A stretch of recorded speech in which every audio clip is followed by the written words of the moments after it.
سلامونه نیکه هیله باندې هله چې ټول برات رو جوړ او د اخر جامې باندې تنسي غواړم چې د ځوانانو د خپو هویدو لپاره په ما دشته منیو او په معنوي شتمنیو باندې وغږیږم دا ځکه چې دا د وخت ضرورت هم دی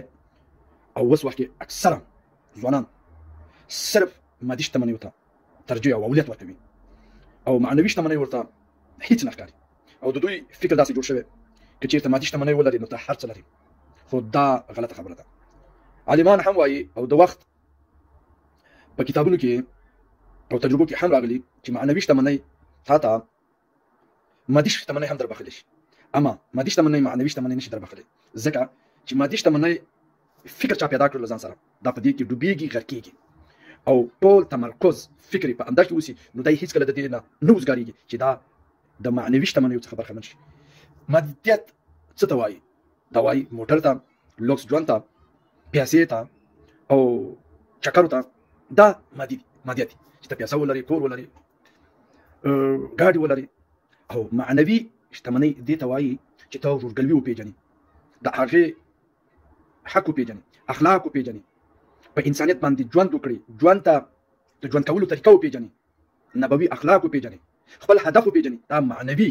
شتمنۍ دي کله چې همدغه له ځان سره ولري هم دې دا دنیا اخیسته کېږي او هم هغه نو د ځوانانو د ښه پوهاوي لپاره د انګلیسي یو فلم یوه صحنه هم در سره شریکوم او ژباړې هم کوم که د چا انګلیسي نه وي زده هغې کې وایي چې when you lose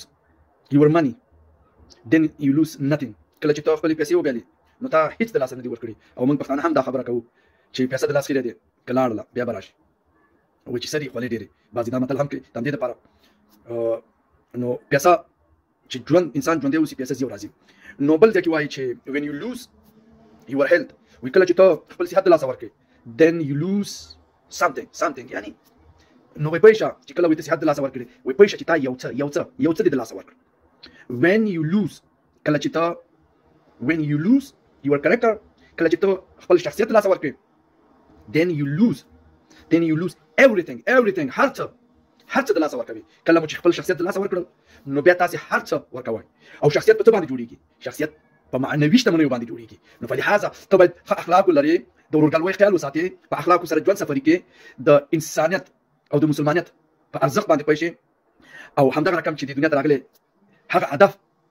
ته پکې ورسېږي او هغې هدف ته چمتووالی ونیسي دا معنوي شتمنۍ دي کله چې ته له ځان سره دا ولرې نو بیا ته د مادي شتمنیو څخه هم برخمن لیدلی شي دا ډېرې ښې خبرې دي دا ډېرې ضرورت ورته لیدل کېږي چې باید په دغې برخه باندې خبرې وشي که تاسې ټیک ټاک ته متوجه شئ نن څه ونه شو د مادیاتو لپاره چې صرف یو څو پیسې لاسته راوړي پرتوګونه خلکو وایستل بېادبي دې ډېره معافي هېڅ د پلار او مور عزت ته ونه کتل شو صرف د یو څو پیسو لپاره